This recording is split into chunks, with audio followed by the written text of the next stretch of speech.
Cordial saludo, compañeros y tutor. Mi nombre es Luz Marina Echeverría Carreño, pertenezco a la escuela ECACEN, programa Contabilidad Pública, estoy en el curso Finanzas Corporativas para la toma de decisiones.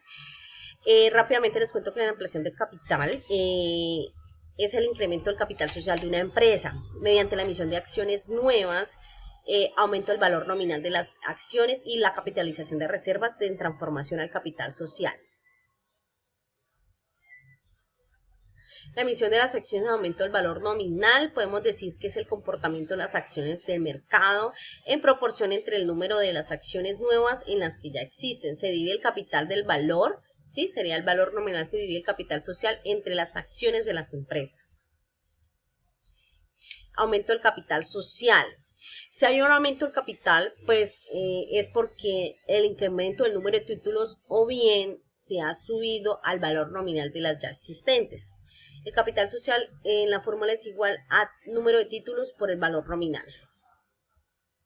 La dilución del capital. La dilución del capital y la prima de emisión. La dilución del capital es la pérdida del precio que sufren las acciones de una empresa derivada a una ampliación del capital, ¿sí? Y la prima de emisión es la diferencia entre el valor nominal y un título del precio en la que se emite.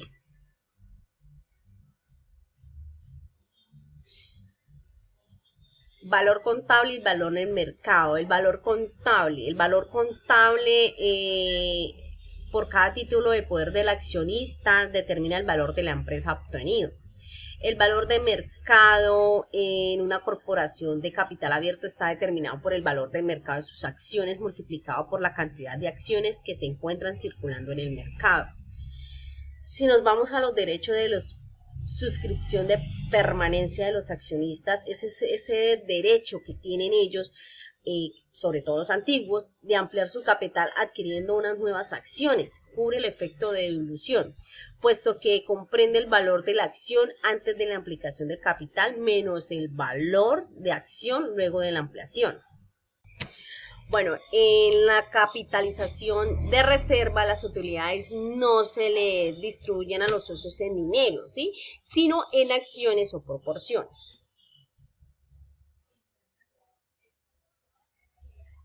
La capitalización de las utilidades. Capitalización de utilidades.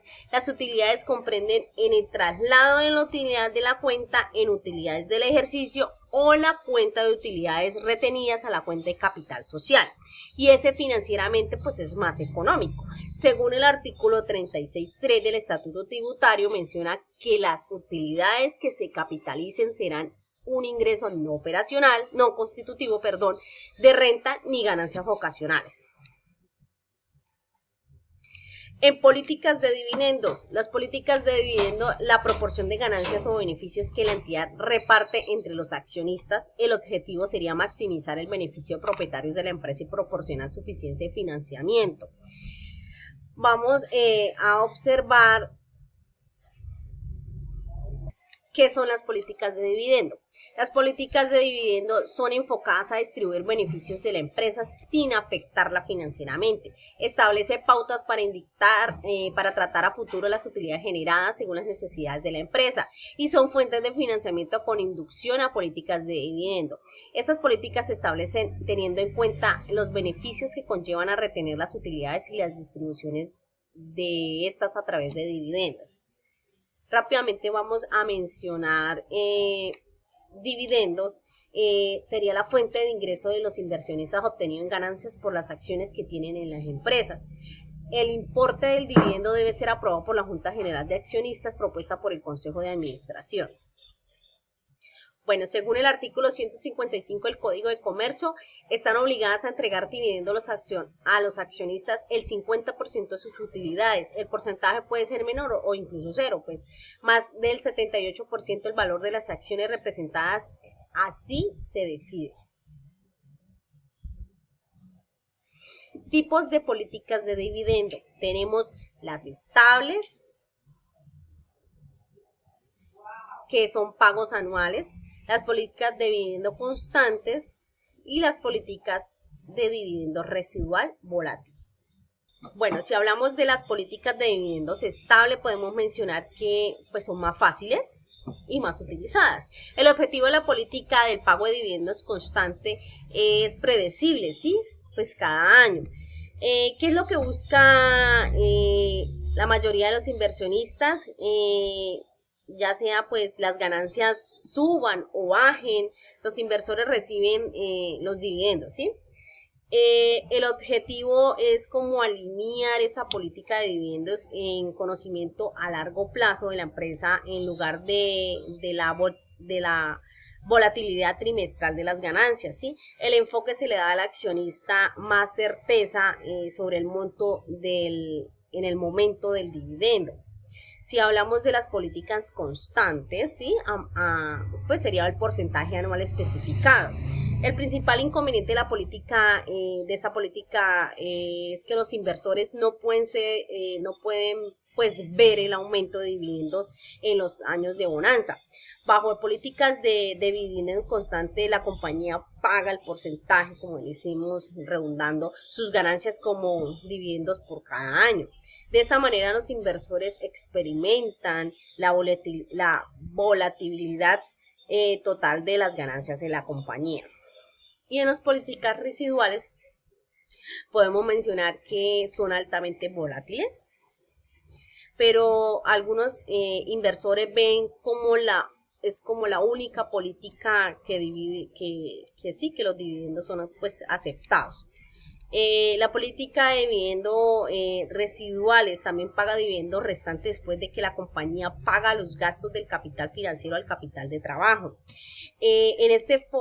Con este enfoque volátil, pero tiene más como sentido en términos de operaciones comerciales, ¿sí? Los inversores no quieren invertir en una empresa que justifique mayor una deuda que con la necesidad de pagar dividendos. Ejemplo, formas de pagos de dividendos, como veníamos mencionando, razón de pagos, fecha de pago, dividendo de pagos extras o regulares y en efectivo por medio de acciones.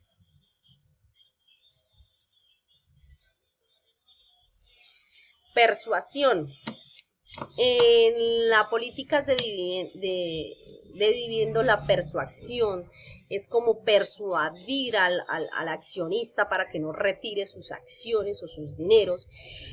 Una de las mejores políticas es persuadir las acciones para que éste no retire sus dividendos, así que reinviertan en la empresa autofinanciándose, logrando un rápido crecimiento y generando mejores utilidades a futuro. Si esta es óptima, produce equilibrio entre dividendos actuales y crecimientos futuros, de maximiza el precio de las acciones, ¿sí? Podemos decir que dentro de las políticas de dividendo sería como las ventajas de pagar dividendos bajos, ¿sí? Como el impuesto, se relacionan con la política pues de dividendo a partir de la legislación fiscal de cada país. En general, los dividendos están complementados por el impuesto de ganancias, los costos de emisión, pagar dividendos también altos. Se podría decir que argumenta acerca de las ventajas del dividendo el deseo de inversionistas de obtener ingresos presente en la reducción de la incertidumbre de algunas empresas. En sí es preferible, como dice el dicho, pájaro en mano que sin volando.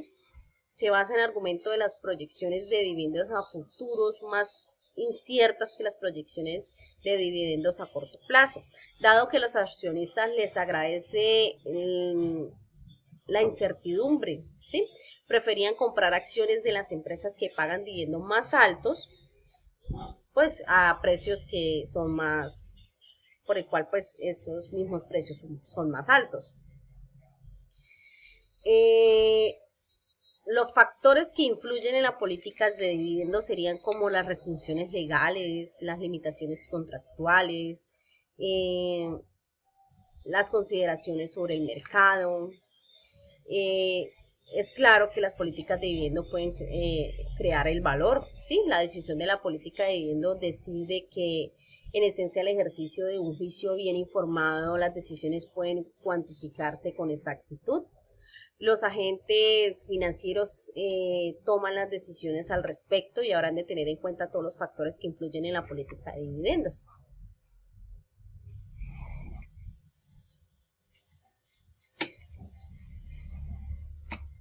Bueno, para concluir, pues la decisión de la política de dividendos no es una decisión independiente, se debe tener en cuenta pues que la presupuestación del capital y la estructura del capital, ¿sí? Es un proceso como conjunto, ¿sí? De asimétrico. Bueno, gracias.